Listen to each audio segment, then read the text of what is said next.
materi di pondok di Masjid Raya. This is such an amazing experience. Dan teman-teman di belakang, teman-teman dari Salendra, mereka ikut katanya. I don't know what's gonna happen, but let's just try. Let's try my best.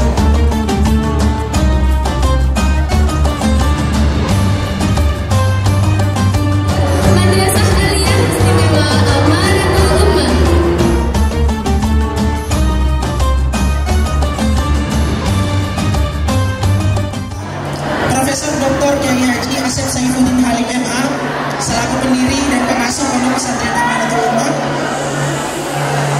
yang kami taklimi Gus Muhibur Rahman selaku koordinator MA istimewa Pondok Pesantren Amanatul Ummah. Pertama-tama kita panjatkan puji syukur kehadirat Allah Subhanahu wa taala yang atas berkat nikmat dan kasih sayangnya kita masih dapat berkumpul di masjid yang penuh mubarakah ini. Salah satu nikmat yang Allah Subhanahu wa taala berikan kepada kita yang terbesar adalah bisa berkumpul dengan orang-orang saleh. Karena semuanya di tempat ini perempuan semua. Saya yakin karena teman-teman semua santri, insya Allah kita semua termasuk orang-orang yang saleh. Salah satu keutamaan yang mana dalam satu hadis yang selalu diucapkan oleh Abah Yai, man shalla subha jama'atan fa huwa bi dhimmatillah. Saya yakin teman-teman santri semua tadi salat subuh berjamaah tidak? Salat subuh berjamaah. Maka insya Allah kita semua berada di dalam tanggungan Allah fi dhimmatillah. Salawat bertangkaikan salam selalu tercurah kepada baginda Nabi Muhammad SAW. Baginda Nabi uswatun hasanah kita, teladan kita, yang dalam satu riwayat ada satu adegan yang diriwayatkan oleh Abu Hurairah radhiyallahu anhu. Satu ketika Nabi SAW berkumpul dengan para sahabat dan beliau terlihat termenung. Kemudian beliau bersabda, "Ana mushtaqun bi ikhwani."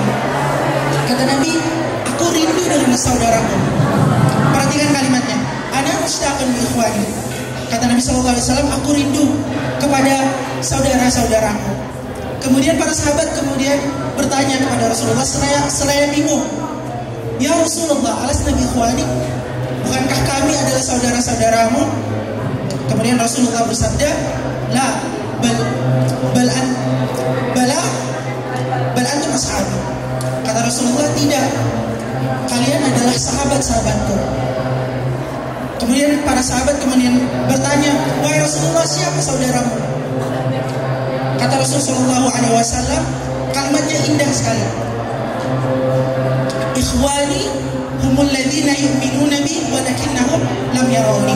Kata Nabi SAW, saudaraku adalah mereka yang beriman kepadaku, tapi mereka belum pernah melihatku. Nabi SAW menganggap kita semua saudara.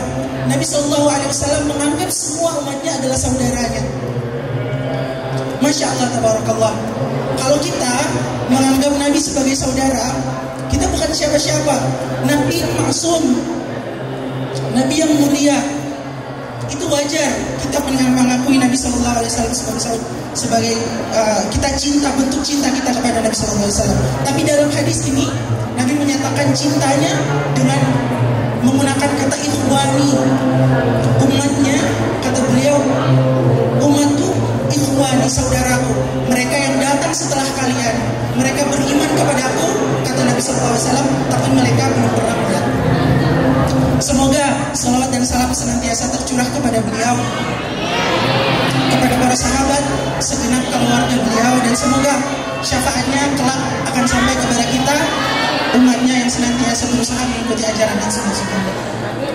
Baik teman-teman sekalian, sebelumnya saya mungkin perkenalan secara singkat ya, karena ini momentum yang luar biasa pada malam hari ini. Selain kemudian keutamaan nuzulul Quran, yang mana pada malam ini kita sudah berada di 17 Ramadan sejak maghrib tadi, dan malam ini malam yang begitu mulia, dan untuk saya pribadi ini malam yang luar biasa.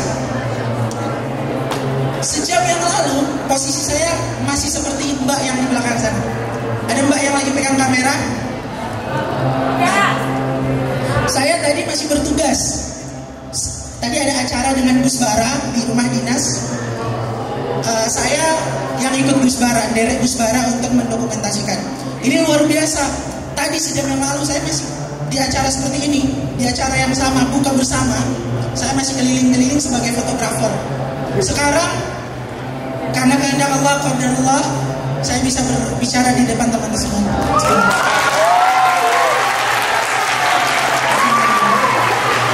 Innal amru idza arada syai'an ay yaqula lahu kun fayakun. Kalau Allah sudah berkehendak, maka terjadilah. Terima kasih saya sampaikan kepada para panitia yang sudah mengundang. Baik, teman-teman yang saya hormati, malam ini tema kita tentang malam nuzulul Quran. Poin pertama yang akan menjadi titik fokus saya adalah apa sebenarnya malam nuzulul Quran itu? Apa sebenarnya yang kita peringati di malam hari ini? Nuzulul Quran, malam turunnya Al-Quran. Timbul kemudian pertanyaan, kapan sih sebenarnya malam nuzulul Quran itu? Karena di dalam Al-Quran dijelaskan di antaranya ada 2 ayat. Yang pertama surah Al-Quran, surah Al-Qadr. Allah Subhanahu wa taala berfirman, "A'udzu billahi minasyaitonir rajim. Bismillahirrahmanirrahim. Inna anzalnahu fi lailatul qadr. Wa ma adraka ma lailatul qadr. Lailatul qadri khairun min alf syahr. Tanazzalul malaikatu war ruhu fiha bi idzni rabbihim min kulli amr. Salamun hiya hatta matla'il fajr." Masya Allah.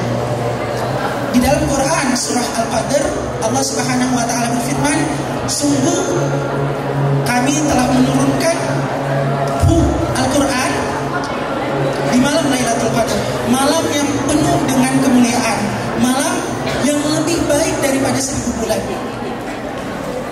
Kemudian di ayat yang lain Allah Subhanahu wa taala berfirman, "Syahrul Ramadan alladzi unzila fihi al-Qur'an hudan lin-nasi wa bayyinatin minal huda wal furqan." Di ayat yang lain Allah mention Al-Qur'an turun di bulan Ramadan. Para ulama tafsir, para ahli tafsir, ulama mufassirin kemudian menjelaskan, teman-teman, ada 3 fase turunnya Al-Qur'an. Ini dijelaskan oleh para ulama mufassirin. Ada yang mengatakan 3 fase. Ada kemudian yang menjelaskan 2 fase turunnya Al-Quran. Yang 3 fase, para ulama menghitung dari turunnya Al-Quran langsung dari Allah Subhanahu wa taala ke Lauhul Mahfuz. Ini fase pertama. Keterangannya kemudian ada di Suratul Buruj di bagian terakhir, bal huwa Qur'anun Majid fi Lauhil Mahfuz. Para ulama tafsir sepakat bahwa ini adalah dalil bahwa Al-Quran diturunkan pada saat itu langsung dari Allah Subhanahu wa taala, kemudian disimpan di Lauhul Mahfuz, tempat yang terjaga. Kemudian fase kedua dijelaskan para ulama adalah ketika Al-Quranul Karim diturunkan dari Lauhul Mahfuz ke Baitul Izzah. Baitul Izzah itu di mana? Baitul Izzah itu di langit dunia. Suatu tempat di langit dunia yang kemudian di fase kedua ini Allah Subhanahu wa taala turunkan Al-Quran dari Lauhul Mahfuz ke Baitul Izzah. Ini kemudian timingnya ketika Al-Quran turun dari Lauhul Mahfuz ke Baitul Izzah adalah di malam Lailatul Qadar. Malam yang lebih baik daripada 1000 bulan. Yang ketika kalau kita misalnya beribadah di dalamnya, maka kita mendapat ganjaran 1000 bulan pahala, seperti bagaimana 1000 bulan kita beribadah atau lebih, karena dalam ayatnya khairun min alfi syahr, lebih baik daripada 1000 bulan. Bisa jadi 1000, 1100, 1200 dan lebih seterusnya, sesuai dengan kehendak Allah Subhanahu wa taala, sebagaimana luasnya kasih sayang Allah Subhanahu wa taala kepada kita. Kemudian di fase terakhir adalah fase Al-Quran di mana Allah Subhanahu wa taala turunkan dari Baitul Izzah kepada baginda Nabi Muhammad SAW secara berangsur-angsur selama kurang lebih 23 tahun lamanya. Ini kemudian yang dijelaskan dalam Al-Quran Surat Al-Baqarah ayat 185. Syahrul Ramadan alladzi unzila fihi al-Qur'an hudan lin-nasi wa bayyinatin minal huda wal furqan. Syahrul Ramadan, bulan Ramadan adalah bulan di mana diturunkannya Al-Qur'an sebagai petunjuk dan sebagai bayinah, penjelasan akan petunjuk tersebut, minal huda wal furqan, dan pembeda antara yang baik dan yang buruk. Itu poin pertama yang coba saya sampaikan, yaitu 3 fase turunnya Al-Quran. Baik, teman-teman dan hadirin yang dirahmati Allah Subhanahu wa Ta'ala. Halo? Masih semangat ya? Masih nyimak ya? Baik, poin kedua, kita masuk di manfaat Quran dalam kehidupan kita. Salah satu fungsi atau salah satu sifat daripada Al-Quranul Karim adalah hudan, petunjuk, hidayah, petunjuk dari Allah Subhanahu wa Ta'ala untuk seluruh manusia, hudan lil muttaqin, untuk semesta alam. Kita coba flashback jauh ke belakang, di mana hudan ini, petunjuk ini pertama kali dimention oleh Allah Subhanahu wa Ta'ala. Kita balik flashback jauh ke belakang di masa diciptakannya Nabi Adam alaihissalam. Kita lihat, saya yakin teman-teman semua tahu bagaimana kisah Nabi Adam di surga. Beliau dimuliakan Allah Subhanahu wa Ta'ala. Beliau Nabi Adam alaihissalam itu terbiasa langsung bercakap dengan Allah. Allah Subhanahu wa Ta'ala langsung bercakap dengan Nabi Adam alaihissalam ketika masih di surga. Sampai saking mulianya beliau, saking terhormatnya beliau di surga, Allah Subhanahu wa Ta'ala berfirman kepada para malaikat, wa idh qala rabbuka lil malaikati isjudu li Adam fasajadu illa iblis. Saking mulianya Nabi Adam alaihissalam, dengan memuliakannya Allah Subhanahu wa Ta'ala memerintahkan kepada para malaikat untuk bersujud. Maka kemudian para malaikat bersujud, illa iblis, kecuali iblis. Aba wastakbara kana minal kafirin. Iblis kemudian membangkang dan menyombongkan diri, seakan-akan mereka lebih baik. Ya Allah, Engkau ciptakan aku dari api dan Engkau ciptakan Adam dari tanah. Mereka merasa sombong dan tidak memenuhi perintah Allah untuk bersujud kepada Nabi Adam alaihissalam. Kemudian banyak juga di dalam ayat Al-Quran, terutama di Al-Baqarah itu, Allah Subhanahu wa Ta'ala menjelaskan tentang kenikmatan-kenikmatan yang ada di surga. Kata Allah kepada Nabi Adam, uskun anta wa zawjukal jannah wa kula minha ragadan haythu syi'tuma. Makanlah wahai Adam, makanlah sesuka kamu buah-buahan yang ada di surga itu. Nikmati dengan kenikmatan yang begitu besar yang Allah berikan di dalam surga. Salah satu kenikmatan yang Allah berikan di dalam surga adalah kita bisa begitu dekat dengan Allah Subhanahu wa Ta'ala. Nah, kemudian dalam ayat tersebut dilanjutkan, wala taqrabu hadhihi syajarata fatakuna minaz zalimin. Kata Allah, jangan dekati satu pohon ini, pohon khuldi, maka nanti kamu akan menjadi orang-orang yang zalim. Kita balik kepada poin kita. Kemudian pada saat itu bisik-bisikan syaitan, waswas syaitan kemudian berhasil menghasut Nabi Adam alaihissalam dan ibunda kita Siti Hawa. Kemudian Allah memerintahkan, seketika tersingkap auratnya pada saat itu, dan Allah perintahkan, ihbitu minha jami'an, turunlah kalian semua ke bumi. Kata Allah, turunlah kalian semua ke bumi. Jadi bukan Nabi Adam saja yang turun ke bumi, tapi iblis kemudian dan ibunda kita Siti Hawa. Teman-teman bayangkan di posisi Nabi Adam alaihissalam, beliau biasa dekat dengan Allah, mendapatkan segala kenikmatan di surganya, Jannatul Firdaus. Kemudian Allah turunkan Nabi Adam ke dunia. tempat yang secara bahasa dunia itu adalah tempat serendah-rendahnya yang bisa dihuni dunia. Tapi rendah, dan Allah turunkan semuanya pada saat itu. Tapi kemudian Nabi Adam alaihissalam bertobat kepada Allah Subhanahu wa taala dan satu janji.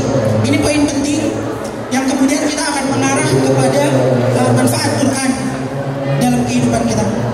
Allah Subhanahu wa taala berfirman,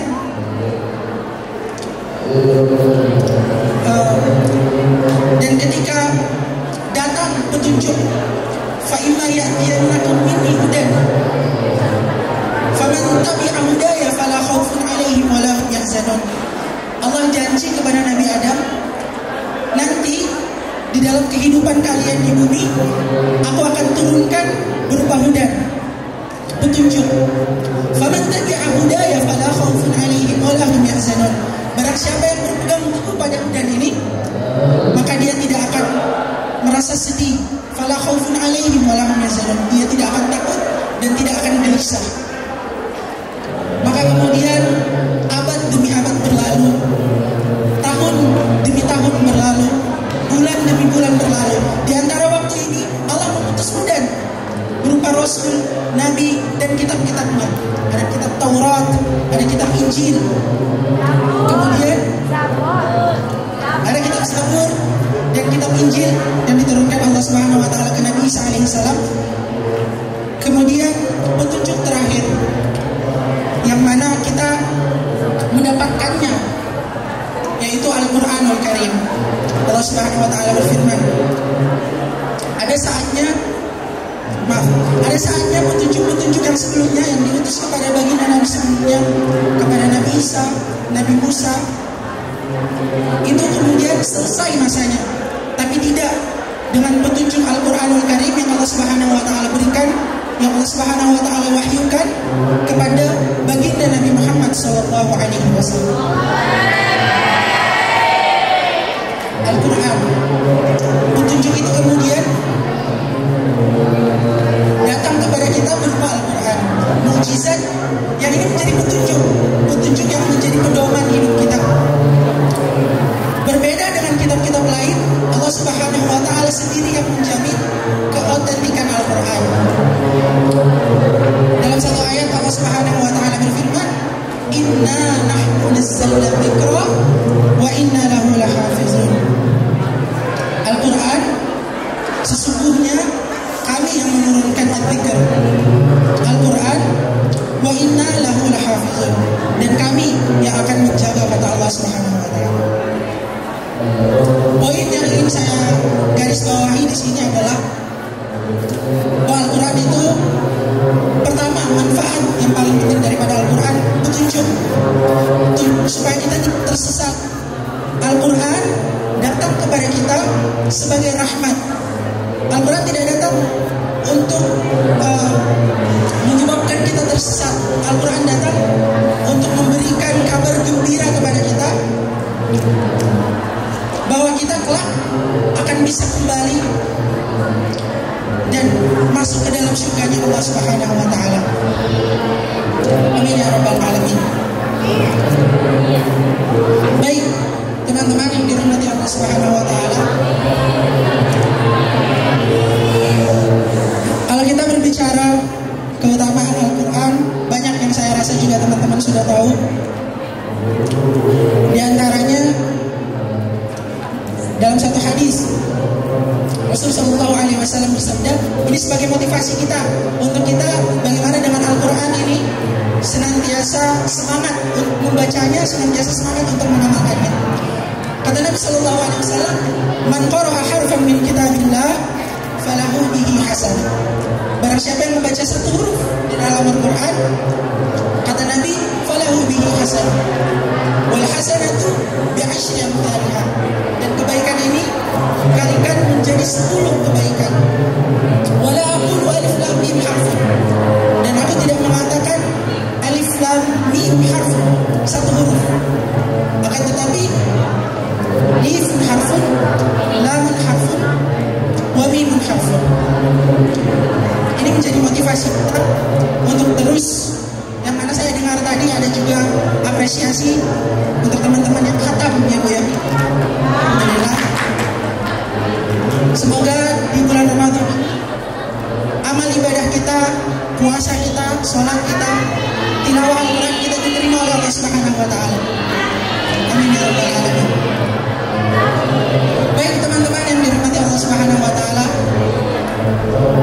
sebagai penutup dari penyampaian ini saya akan menyampaikan satu ayat yang indah sekali dalam Al-Quran, di mana Allah Subhanahu wa Ta'ala berfirman, "Wa idza sa'alaka 'ibadi 'anni fa inni qarib ujibu da'watad da'i idza da'an falyastajibu li wal yu'minu bi la'allahum yarshudun."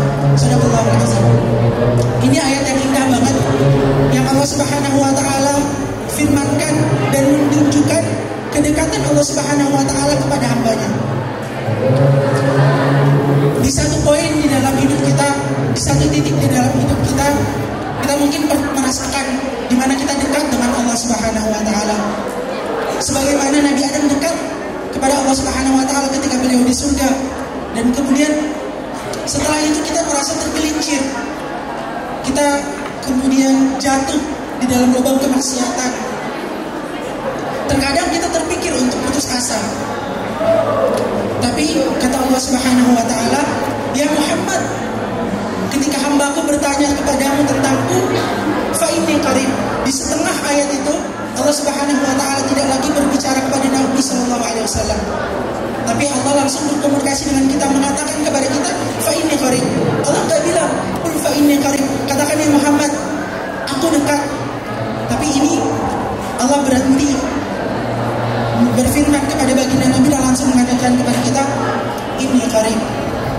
Kadang kita di dalam pertemanan kita, kalau kita sudah lama tidak menghubungi teman dekat kita, kita merasa, oh jangan-jangan dia nggak mau lagi ngobrol sama kita, jangan-jangan dia marah sama kita, jangan-jangan dia benci sama kita. Tapi tidak, kata Allah, "Ujibu da'watad da'i idza da'an." Allah patahkan semua tembok itu.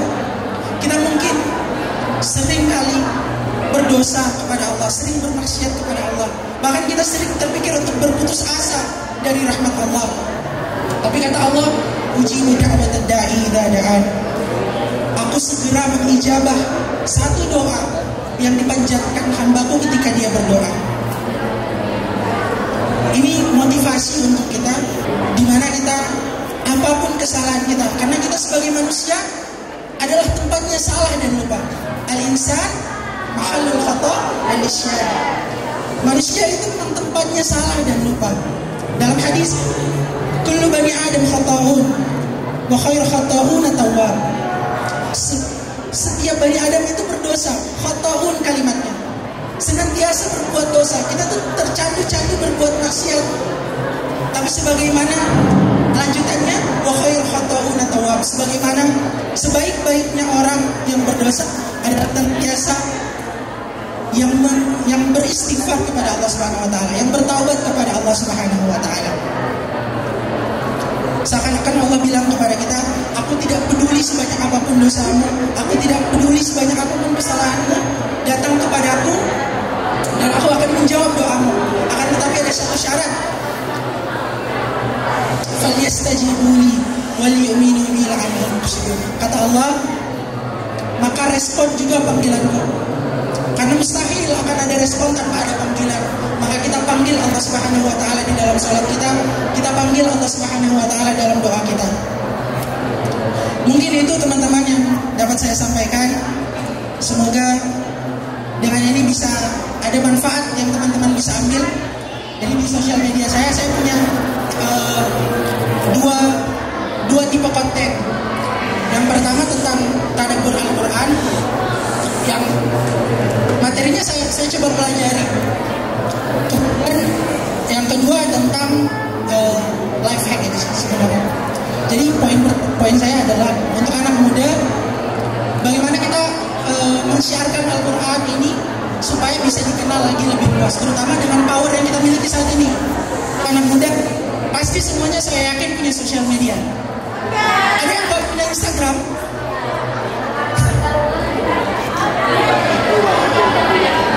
Nggak punya Instagram?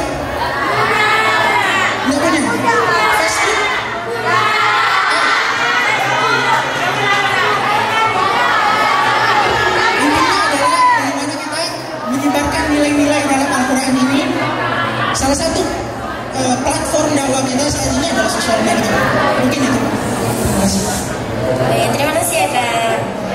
Yang kedua nih Kak, gimana sih tipsnya buat kita menghafal Quran dengan mudah? Tips menghafal Al-Quran. Saya yakin teman-teman santri lebih tahu, apalagi teman-teman tahfiz ya.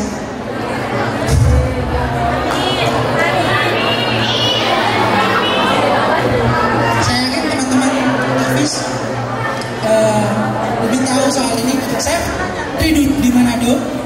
Saya santri di Manado dan alhamdulillah waktu itu ikut MTQ 5 juz. Dan alhamdulillah waktu itu bisa teruskan sampai di sini. Tapi seiring berjalan waktu sebenarnya ini juga merupakan sesuatu yang malu untuk saya.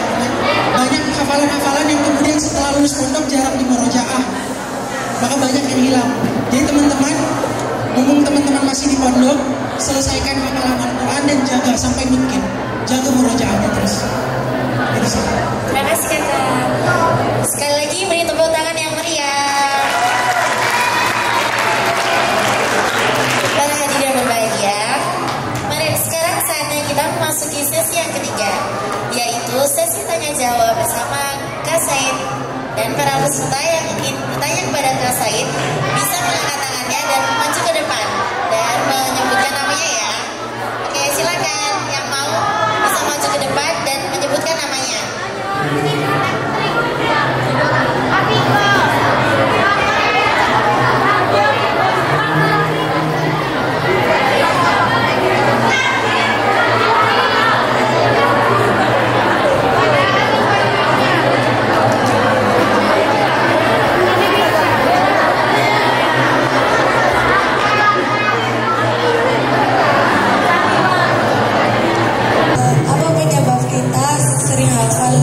Sering lupa hafal Al-Quran padahal kita sering membaca.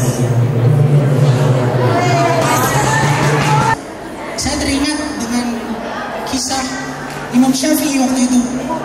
Imam Syafi'i rahimahullah ta'ala, beliau mengadu tentang hafalan beliau yang hilang kepada Imam Waqi'. Syakauti ila Waqi' su'a hifzi. Beliau mengadu kepada Imam Waqi', guru beliau Imam Syafi'i, tentang su'a hifzi. Kemudian Imam Waqi' menjawab, al-ilmu nurun wa nurullah la yubdalil. Ilmu itu cahaya, dan cahaya tidak masuk kepada orang-orang yang bermaksiat. Ini mungkin yang bisa menjawab. Sejadi hafalan Quran kita hilang walaupun kita sering murojaah, bisa jadi salah satu penyebabnya adalah maksiat yang kita lakukan. Kalau kita melihat dari kisah ini, dan memang ilmu dari Allah Subhanahu Wa Taala itu adalah cahaya, dan cahaya Allah sebagaimana yang dijelaskan tadi, la yubdalil asi, tidak masuk kepada orang-orang yang bermaksiat. Maka mungkin salah satu kiat yang bisa kita lakukan adalah introspeksi diri kita. Kalau ada hafalan yang hilang, terus kita jalankan murojaah sambil kita introspeksi diri kita, apa sih membuat kita lupa. Mungkin ada satu dan lain hal yang menyebabkan kita lupa. Mungkin itu. Terima kasih. Terima kasih Kakak. Baiklah hadirin yang berbahagia, alhamdulillah rangkaian sesi talk show pada malam hari ini berjalan dengan lancar. Terima kasih kepada narasumber kita atas ilmu yang bermanfaat, dan terima kasih kepada para audiens yang telah menyimak acara talk show pada malam hari ini dengan antusias. Akhir kata, saya Wahdani Salihah pamit undur diri. Afan ala jamil atau wallahualam. Tukun ala jami'i ihtamamikum. Wassalamualaikum warahmatullahi wabarakatuh.